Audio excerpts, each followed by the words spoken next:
नमस्कार दोस्तों, कदम के आज के वीडियो में आप सभी का स्वागत है। तो आज से हम तीसरे सप्ताह में प्रवेश करने जा रहे हैं। 2 सप्ताह के जो हमने टारगेट लिए थे वो हमने समाप्त किए हैं और इन 2 सप्ताहों में हमने पढ़ा क्या है। हमने 6 भाषाओं को कवर कर लिया है। कौन कौन सी 6 भाषाएं? अपभ्रंश, अवहट, पुरानी हिंदी, ब्रज, अवधी और खड़ी बोली। साथ ही साथ हिंदी भाषा के जो व्याकरणिक जो विशेषताएं हैं, जो 11वां टॉपिक है आपके सिलेबस का, वो भी हमने कवर कर लिया है। आज और इस वीक में हम क्या पढ़ेंगे, इसका एक संक्षिप्त विश्लेषण आप देख लीजिए। देखिए, इस सप्ताह में हम पढ़ेंगे भाषा, उपभाषा, काव्य भाषा और बोलियों के बारे में। मतलब भाषा से जुड़ी हुई जितनी भी चीज़ें हैं ना, भाषा, उपभाषा, काव्य भाषा, राष्ट्रभाषा, संपर्क भाषा, ये सारी चीज़ें हम, राजभाषा, ये सारी चीज़ें पढ़ेंगे। राजभाषा एक बहुत महत्वपूर्ण टॉपिक है, तो ये 3 दिन तो यही चलेगा, राजभाषा पे ही हम बात करेंगे, ठीक है। तो ये भाषा से जुड़े हुए जितने भी टॉपिक हैं, भाषा, उपभाषा, काव्य भाषा, राष्ट्रभाषा, संपर्क भाषा, वो सारे टॉपिक इस वीक में हम कवर करेंगे, ठीक है। आज जो कवर करेंगे वो आज और कल 2 दिन मिलाकर हम भाषा और बोलियों के बारे में बात करेंगे। कल सारी बोलियों को मैं बताऊंगा थोड़ा थोड़ा करके। आज उसकी पृष्ठभूमि समझेंगे कि बोली और भाषा में क्या अंतर होता है, काव्य भाषा क्या होती है, बोली क्या होती है, हिंदी भाषा का क्षेत्र क्या है, हिंदी की उपभाषाएं और बोलियां कौन कौन सी हैं, और थोड़ा सा हम दक्षिणी हिंदी के बारे में पढ़ने की कोशिश करेंगे, ठीक है। तो ये आज के हमारे टॉपिक्स होंगे। तो चलिए एक एक टॉपिक की शुरुआत करते हैं। पहला टॉपिक तो यही है कि भाषा, उपभाषा और काव्य भाषा या बोली में क्या अंतर होता है। तो पहले हम अंतर देखेंगे भाषा और बोली का, कि एक भाषा क्या होती है और एक बोली क्या होती है। उदाहरण मैं पहले ही दे दे रहा हूँ। जैसे हिंदी भाषा है और बोली हो गई ब्रज। ब्रज भाषा भी थी और ब्रज को बोली भी आप कह सकते हो। अवधी को भाषा भी कह सकते हो और बोली कह सकते हो। जैसे मैथिली, मैथिली एक भाषा भी और एक बोली भी है। और हिंदी भाषा थोड़ा व्यापक शब्द है, ठीक है। जैसे ढूंढानी, राजस्थान में एक बोली है ढूंढानी, है ना, पहाड़ी राजस्थानी हिंदी का ये प्रकार में आती है। तो ढूंढानी भी क्या है, एक बोली है। तो उदाहरण तो ये समझ गए। अब बात आती है कि अंतर क्या है। तो देखिए, इनमें जो अंतर है उसकी कोई निश्चयात्मकता वाली कोई कसौटियाँ नहीं है कि भाई 5 कसौटियाँ आपने बना दी कि इन कसौटियों पर तोल लोगे तो आपको कोई भाषा नज़र आ जाएगी, कोई बोली नज़र आएगी। तो कोई निश्चित पैमाने नहीं है, निश्चित कोई पैरामीटर्स नहीं है। जो अंतर है वो भाषा वैज्ञानिक अंतर ना होकर समाज भाषा वैज्ञानिक अंतर है। मतलब समाज भी इसमें आके जुड़ता है, समाज के आधार पर भी इन दोनों में अंतर किया जाता है। तो जो शाब्दिक और व्याकरणिक स्तर पर अंतर ना होकर क्या है, सामाजिक स्थितियों का अंतर है। अब जब हम अंतर देखेंगे तो ये चीज़ क्लियर हो जाएगी कि सामाजिक स्थितियों के अंतर से क्या मतलब है। अब हम भाषा और बोली में अंतर देखेंगे और अंतर का आधार देखेंगे। बोधगम्यता, बोधगम्यता क्या है कि मतलब भाषा बोल रहा है या बोली बोल रहा है तो क्या वह बोधगम्य है, क्या समझ में आ रही है कि नहीं आ रही है। तो उदाहरण देख लीजिए आप, ब्रज और अवधी में समानताएं हैं, ब्रज और अवधी में समानताएं हैं, या एक ही उपभाषा वर्ग से निकली हुई बोलियां होंगी। अगर मान लीजिए, जैसे मान लीजिए ढूंढानी है, ठीक है ना, और मेवाती है, ठीक है, मान लो ये 2 बोलियां तो राजस्थानी ग्रुप से आती हैं, ठीक है। तो इनमें क्या होगा, समानताएं होंगी। तो आपस में भी अगर ये बोलेंगे ना, ये बोलेंगे तो ये आपस में दोनों बोलियों में इतनी समानताएं होंगी कि कोई टूटे फूटे रूप में भी या कुछ कुछ समझ जाएंगे कि कहना क्या चाह रहा है, ठीक है ना। तो ऐसा भाव आता है किसमें, बोली में। लेकिन भाषा में संभव नहीं है। भाषा एक हिंदी भाषा हो गई, एक जर्मन हो गई। तो जर्मन में जो बोलेगा वो हिंदी भाषा जो समझता है उसको समझ में नहीं आएगा। ऐसे जर्मन व्यक्ति को हिंदी भाषा समझ में नहीं आएगी अगर वो हिंदी को नहीं जानता है। तो एक तो क्या है, बोधगम्यता का अंतर है, ठीक है। फिर दूसरा जो अंतर है वो भौगोलिक क्षेत्र का। बोली का जो भौगोलिक क्षेत्र होता है वो सीमित होता है। जैसे हम बोलियां जब आगे पढ़ेंगे तो हम देखेंगे ब्रज किस क्षेत्र में बोली जाती है, है ना, ब्रजमंडल वाले क्षेत्र में बोली जाती है। अवधि किस में बोली जाती है? अवध क्षेत्र में बोली जाती है। जबकि भाषा क्या होगा? भाषा का क्षेत्र व्यापक होगा, ठीक है ना। जैसे हिंदी भाषा का क्षेत्र की बात करेंगे आज हम, तो बहुत बड़ा विस्तृत क्षेत्र देखने को मिलता है। तो भौगोलिक क्षेत्र में विस्तृतता होगी किसमें? भाषा में। और सीमितता क्या होगी? या लघु क्षेत्र में बोली जाएगी क्या? बोली। क्लियर है। भाषिक जो विकास होगा वो विकसित होगा किसका? भाषा का अधिक विकसित होगा तुलनात्मक रूप से किसके? बोली के। व्याकरण क्या होगा? किसी भाषा का व्याकरण निश्चित होगा, जबकि आवश्यक नहीं कि वह बोली के लिए उसका व्याकरण बना हो, या बना भी हो तो वो निश्चित हो, ठीक है। ऐसे ही भाषा के लिए लिपि क्या होगी? निश्चित होगी। जैसे हिंदी भाषा के लिए देवनागरी लिपि निश्चित है, जबकि बोलियों का जो स्वभाव है, बोलियों का स्वभाव मुख्य रूप से मौखिक होता है, इसलिए आवश्यक नहीं कि लिपि के रूप में उपस्थित भी हो, पर सामान्यतः यह पाया जाता है कि लिपि के रूप में उपस्थित होती है। शासकीय मान्यता की बात करें तो बोली को शासकीय मान्यता ना मिलते हुए भाषा को एक शासकीय मान्यता मिलती है, क्योंकि उसका व्याकरण निश्चित होता है, उसका भाषिक विकास एक लंबी प्रक्रिया से गुजरता है, इसलिए उसको शासकीय मान्यता मिलती है। जिससे क्या होगा? शासकीय मान्यता मिलने से उसके जो प्रयोग क्षेत्र की जो व्यापकता है वो बढ़ जाती है। उसका प्रयोग शिक्षा, साहित्य, राजनीति, कामकाज, कला, संस्कृति आदि सभी विभिन्न क्षेत्रों में होता है। तो भाषा क्या होती है? यहाँ पर विस्तृत होती है, ठीक है। ये तो बात की हमने किसकी? हमें क्या क्या पढ़ना? देखिए, भाषा, उपभाषा, काव्य भाषा और बोली। तो भाषा और उपभाषा एक ही बात होती है, तो भाषा और बोली का अंतर पढ़ लिया। अब हम पढ़ेंगे काव्य भाषा और बोली का अंतर, ठीक है।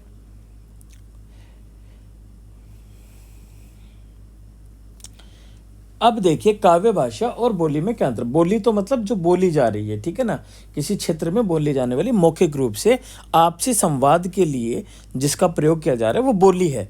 काव्य भाषा क्या है? काव्य भाषा है कि जिसमें काव्य की रचना हो रही है, जिसमें रचना कर्म किया जा रहा है, जिसका संबंध कलात्मकता से जाकर जुड़ता है, तो वो क्या कहलाएगी? काव्य भाषा।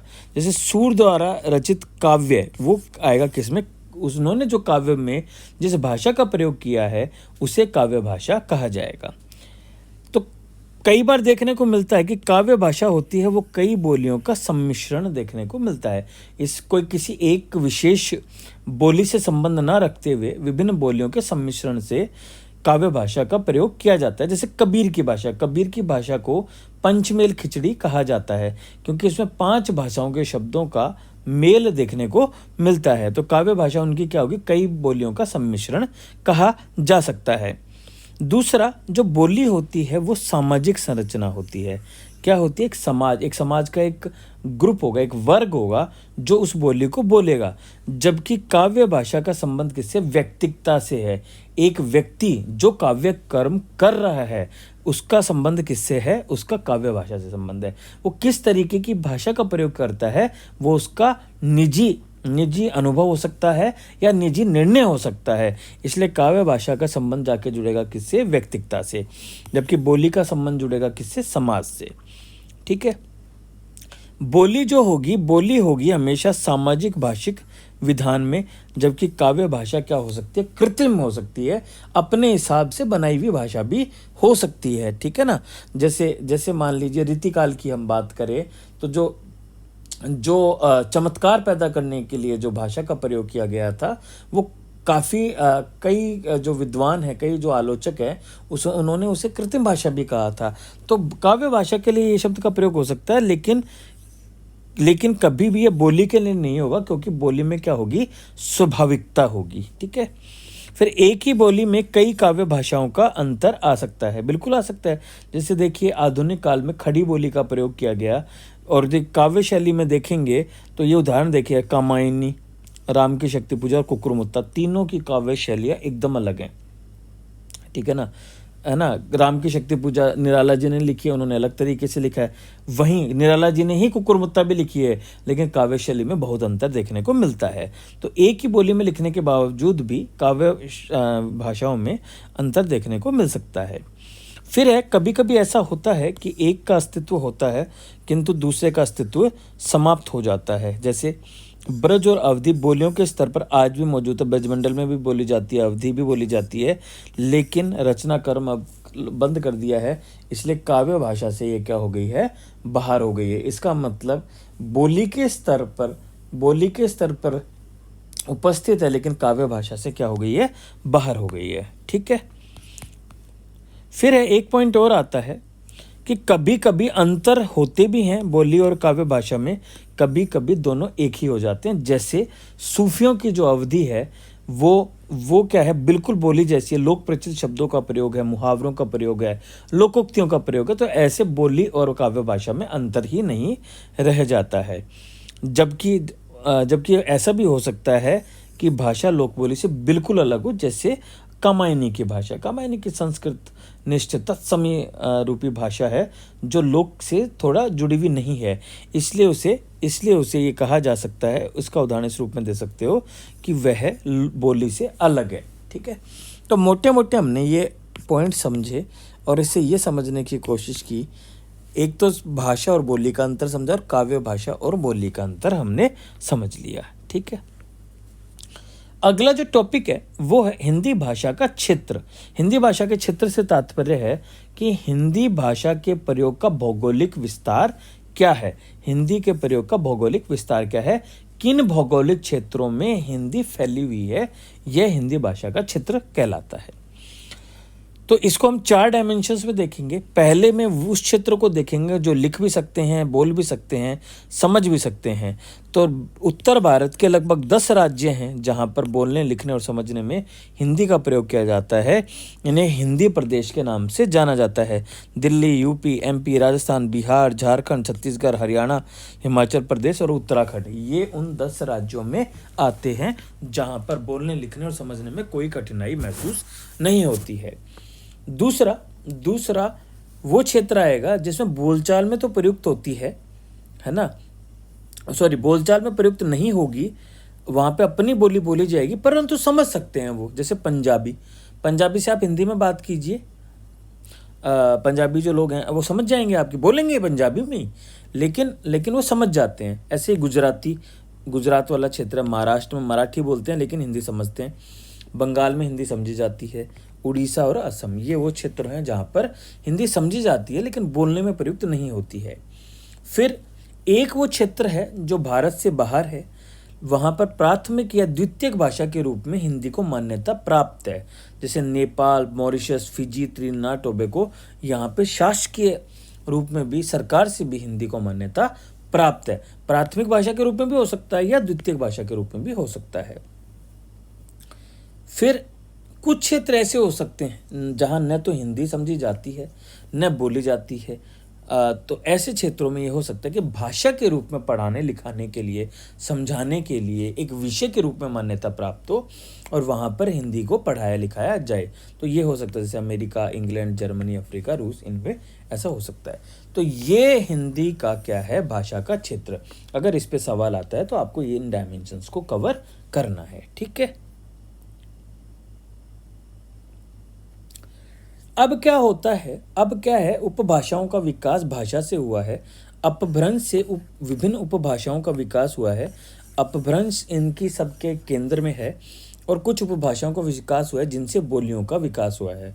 तो ये remember this chart, MTR chart है, यह हमेशा रटा हुआ होना चाहिए, कभी भी इसमें 1% की भी गलती की संभावनाएं नहीं है। तो इस चार्ट को याद रखना है। क्या है, अपभ्रंश से निकला है। अपभ्रंश से प्राकृत भाषाएं निकली हैं, जैसे राजस्थानी प्राकृत, खस प्राकृत, शोरसेनी प्राकृत, अर्धमागधी प्राकृत और मागधी प्राकृत।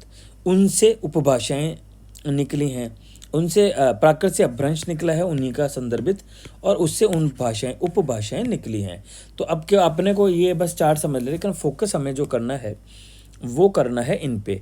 ये हैं उपभाषाएं। राजस्थानी हिंदी एक उपभाषा है, वर्ग है एक पूरा। पहाड़ी हिंदी, फिर पश्चिमी हिंदी, फिर पूर्वी हिंदी और फिर बिहारी हिंदी। ये 5 उपभाषाएं हैं जो हमें ध्यान रखनी है और इनके अंदर बोली जाएंगी बोलियां। क्या बोली जाएंगी? बोलियां। तो बोलियां राजस्थानी हिंदी में कौन कौन सी आएगी, है ना? राजस्थानी हिंदी में अभी थोड़ी देर पहले भी मैंने बताया था, मारवाड़ी मारवाड़ प्रदेश में बोली जाती है, मेवात प्रदेश में मेवाती बोली जाती है, मालवी मालव प्रदेश है, जयपुरी ढूंढानी, ये 4 बोलियां हैं जो राजस्थानी हिंदी वर्ग से आती हैं। पहाड़ी हिंदी जो पहाड़ी क्षेत्र में बोली जाती है, जिसमें कुमाऊनी और गढ़वाली 2 बोलियां हैं। पश्चिमी हिंदी पश्चिमी हिंदी में काफ़ी सारी बोलियां इसमें शामिल हैं, जैसे जो हरियाणवी है, पश्चिमी भारत का जो पश्चिमी क्षेत्र है वहाँ पर बोली जाती हैं। तो वहाँ पर है हरियाणवी, बुंदेली, दक्षिणी, ब्रिज, कोरवी या खड़ी बोली या कन्नौजी, ये बोलियां हैं जो पश्चिमी हिंदी वर्ग में आती हैं। पूर्वी हिंदी में आती है अवधी, बघेली और छत्तीसगढ़ी। अवधी, बघेली और छत्तीसगढ़ी। ध्यान रखिएगा ब्रज और अवधी अलग अलग में आती हैं। ब्रज पश्चिमी में आता है और पूर्वी में आती है अवधी। ठीक है, याद रखना, गलती नहीं करनी। पश्चिमी और पूर्वी हिंदी का अंतर यूपीएससी का फेवरेट क्वेश्चन है, तो हम समझेंगे। कल हम पढ़ेंगे इन सारी बोलियों को, एक एक करके सारी को पढ़ेंगे, तो वहाँ पर हम इनमें अंतर भी समझने की कोशिश करेंगे, वर्गों में भी अंतर करने का प्रयास करेंगे। और आखिरी जो उपभाषा है वो है बिहारी हिंदी। बिहारी हिंदी में भी 3 बोलियां आती हैं। एक है भोजपुरी, मगही और मैथिली। याद कर लीजिए भाई, इस चार्ट को, बहुत ज़रूरी चार्ट है, आंख बंद करके गुनगुनाइए और इस चार्ट को याद करना है। आप कहीं ना कहीं इनमें से किसी क्षेत्र में होंगे ही, तो वहाँ वाली तो आपको आसानी से याद हो जाएगी। राजस्थान वालों को याद होगी कि मेवाती होती है, मारवाड़ी होती है, ढूंढानी होती है, मालवी होती है। ठीक है ना, इस प्रकार से अपने अपने क्षेत्र के हिसाब से तो याद होंगी, बाकी क्षेत्रों की भी याद कीजिए। कन्फ्यूज है ना तो लिख के याद कीजिए। क्लियर है, कल इन बोलियों को हम पढ़ेंगे। ठीक है, एक जो बोली है उसको आज ही पढ़ेंगे, है वो है दक्षिणी हिंदी। दक्षिणी हिंदी, दक्कन क्षेत्र में, दक्कन जो क्षेत्र होता है हमारा, कर्नाटक के आसपास वाला जो क्षेत्र है उसे दक्कन क्षेत्र कहा जाता है। तो दक्कन जो क्षेत्र है उस क्षेत्र में बोली जाने वाली यह बोली है, इसके बारे में आज पढ़ेंगे। ठीक है, तो ये आती कौन से वर्ग की है? ये पश्चिमी हिंदी उपभाषा वर्ग की बोली है। हुआ क्या था, 13वीं शताब्दी में अलाउद्दीन जो खिलजी थे उनका दक्षिण अभियान होता है। दक्षिण अभियान का मतलब वो दक्षिण में विजय यात्रा के लिए निकलते हैं। जो भी उस समय के राजा महाराजा थे उनको हराकर उस क्षेत्र को विजय कर लेने के उद्देश्य से वे निकलते हैं, जिसे अलाउद्दीन खिलजी का दक्षिण अभियान कहलाता है। ऐसे ही 14वीं शताब्दी में मोहम्मद बिन जो तुगलक हैं वो राजधानी परिवर्तन करके दिल्ली से राजधानी ले जाते हैं दौलताबाद वो क्षेत्र है जो दक्कन वाला क्षेत्र है। और तीसरा जो सूफी संत हैं वो प्रचार प्रसार हेतु क्या जाते हैं, दक्षिण जाते हैं।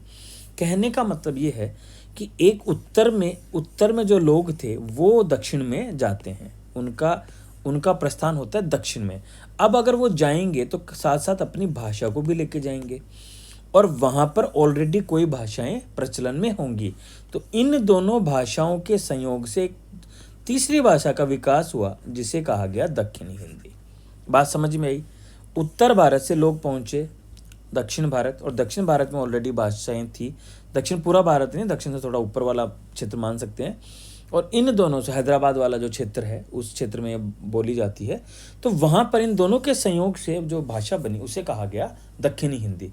तीन गतिविधियों को याद रख लो। पहला, अलाउद्दीन खिलजी का दक्षिण अभियान। दूसरा, मोहम्मद बिन तुगलक द्वारा राजधानी परिवर्तन। और तीसरा, सूफी संतों द्वारा प्रचार प्रसार हेतु दक्षिण जाना। इनकी वजह से खड़ी बोली तो उत्तर में थी, और अरबी फारसी का ये जो सल्तनत काल था उसमें अरबी फारसी का प्रयोग हो ही रहा था। तो इनकी एक विशिष्ट शैली जिसमें बाद में तमिल, तेलुगु, कन्नड़, मराठी का भी प्रभाव बना, एक विशिष्ट शैली निर्मित हुई जिसे क्या कहा गया, दक्षिणी हिंदी कहा गया। आज भी ये बोली जाती है, आज भी हिंदी बोली जाती है, जिसे कई बार हैदराबादी हिंदी भी कहा जाता है, अलग अलग तरीके से बोला जाता है, पर ये वही वाली है। ठीक है ना, तो इसे क्या कहा जाएगा, इसे दक्षिणी हिंदी कहा जाता है। क्षेत्र कौन सा है? अहमदनगर। ये अहमदनगर महाराष्ट्र में है। बीजापुर, गोलकुंडा, बरार, मुंबई और दक्षिणी राज्यों में भी इसका सीमित प्रयोग देखने को मिलता है। तो ये इसका क्या हो गया, प्रयोग क्षेत्र हो गया। इसे अन्य नामों से भी जाना जाता है, जैसे देहलवी, दक्कनी, हिंदवी, इन नामों से भी जाना जाता है। इसका जो विकास है वो 15वीं से 18वीं शताब्दी तक हुआ है। बहमनी वंश या अन्य राजाओं के आश्रय से इसका निरंतर विकास हुआ है, और ये विकसित हुई है इस 15वीं से 18वीं शताब्दी में। महत्वपूर्ण रोल है बहमनी वंश और अन्य राजाओं का। ठीक है, इसके जो प्रमुख रचनाकार हैं उनके एक कोटेशन ध्यान रख लो। मुला वजही, सूरज है यूं है रंग आसमानी मने, कि खिल्या कमल फूल पानी मने। ऐसे वली दक्कनी है, दक्कन ही नाम देखिए इन्होंने अपने उसमें काम किया, जिसे इश्क का तीर कारी लगे उसे ज़िंदगी क्यों ना भारी लगे, बंदा नवाज है मैं आशिक उस पीव का जिसने मुझे जीव दिया है ना।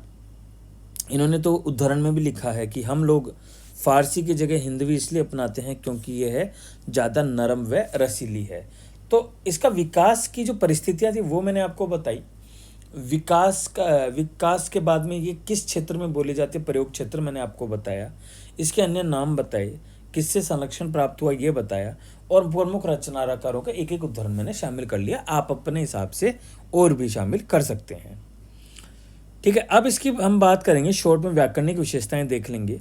तो खड़ी हिंदी के सभी स्वर इसमें देखने को मिलते हैं, खड़ी हिंदी के सभी व्यंजन भी है, लेकिन नुक्ता वाली ध्वनियाँ अधिक मिलती है। नुक्ता मतलब ये जो जैसे ग के नीचे बिंदी लगा दी, फ के नीचे बिंदी लगा दी, फिल्म, है ना, ये वाली ध्वनियाँ यहाँ पर ज़्यादा देखने को मिलती है। ड़ के स्थान पर ड का प्रयोग पड़ा नहीं होता, पड़ा होता है, ठीक है ना, वो ज़्यादा देखने को मिलता है। महाप्राण ध्वनियों का अल्प प्राणीकरण, महाप्राण और अल्प प्राण ध्वनियाँ मैंने आपको अपभ्रंश अपवर्ग में सिखाया था। क अल्प प्राण है, उसी के पैरेलल ख क्या है, महाप्राण है, ग अल्प प्राण है, घ महाप्राण है, ठीक है ना। तो महाप्राण ध्वनियों का क्या हो रहा है, अल्प प्राणीकरण हो रहा है। जैसे मूर्ख मूर्ख बन गया है, मुझे मुझे बन गया है, धोखा धोखा, मतलब अल्प प्राणीकरण देखने को मिलते हैं। ये उदाहरण ध्यान रखेंगे। पहले वाइसा वर्षा, अल्प प्राण ध्वनियों का भी महाप्राणीकरण देखने को मिलता है। पलक पलक बन गई है, ठीक है ना, इस टाइप से ये विशेषताएं देखने को मिलती है। इसी प्रकार ध्वनियों की विपर्य की विशिष्टता भी देखने को मिलती है। ध्वनि की विपर्य मतलब ध्वनि का बदल जाना, ध्वनि बदल जा रही है कैसे, जैसे आपने बहुत देखा होगा, ये हंसी भी आती है कई बार, आप करेक्ट भी करते होंगे, मतलब मतबल, है ना, मतबल बोलते हैं, बहुत बहुत लोगों को देखा हो, बचपन में तो आपने खूब देखा होगा, कीचड़ चीकड़, है ना। तो ये ध्वनियों की विपर्य वहाँ पर कॉमन नहीं है, ये विशेषता ही है उसकी बोली की, ठीक है ना। ऐसे म्ब के स्थान पर डबल में गुम्बद गुम्बज, है ना, ये प्रवृत्ति भी देखने को मिलती है। और भी प्रवृत्तियाँ हैं, आप अपने हिसाब से लिख सकते हो। 2-4 मैंने व्याकरणिक विशेषताएं लिख दी हैं, क्योंकि जब भी सवाल आता है तो पूरा ऐसे पूरी व्याकरणिक विशेषताओं पर 20 नंबर का सवाल दक्षिण हिंदी पर नहीं आता है, लेकिन 15 नंबर तक आता है या 10 अंक तक आता है। तो उतने में इन विशेषताओं से आपका काम चल जाएगा, या फिर कुछ विशेषताएं आप अपने हिसाब से भी जोड़ सकते हैं। तो आज हमने केवल एक बोली को पढ़ा है, दक्षिणी हिंदी आसान है इसलिए मैंने आपको पढ़ाया है। कल हम बाकी सभी बोलियों को पढ़ेंगे और उससे जुड़े हुए जो भी बचे जो टॉपिक्स हैं, जैसे पूर्वी पश्चिमी का अंतर क्या है, योगदान क्या रहा है हिंदी के विकास में, संबंध क्या है हिंदी और उसकी बोलियों का, और भाषा, हिंदी की बोलियों का भाषा दिलाए जाने का जो मुद्दा है, इस पे भी हम कल बात करेंगे। तो उम्मीद है आज का वीडियो आपको अच्छा लगा होगा। थोड़ा बोली वाला व्यक्तिगत मेरा समस्या कह लीजिए, मुझे हमेशा बहुत टफ टॉपिक लगता था ये बोली वाला, याद ही नहीं होता था। लास्ट मोमेंट तक भी मैंने चीज़ों को छोड़ रखा था इस बोली को कि बस बाद में ही तैयार करूँगा, और यकीन मानिए फिर मैंने तैयार किया। आज मैं ईमानदारी से कह रहा हूँ, मुझे वो कॉन्फिडेंस नहीं है बोलियों पे, लेकिन चूँकि भाई आपको पसंद हो या ना हो, लेकिन पढ़ना तो पड़ेगा, तो उसी तरीके से मैंने भी तैयार इसको किया है। जिसका इंटरेस्ट हो वो और अच्छे से तैयार कर सकता है। कोशिश की है मैंने आपको समझाने की, फिर भी कोई कमी रह गई हो तो आप अपने स्तर पर भी तैयार कर सकते हैं। तो बाकी के टॉपिक्स कल देखेंगे, है ना, और ये वाले टॉपिक्स आप रिवीजन कर सकते हो। तो बहुत बहुत धन्यवाद आज के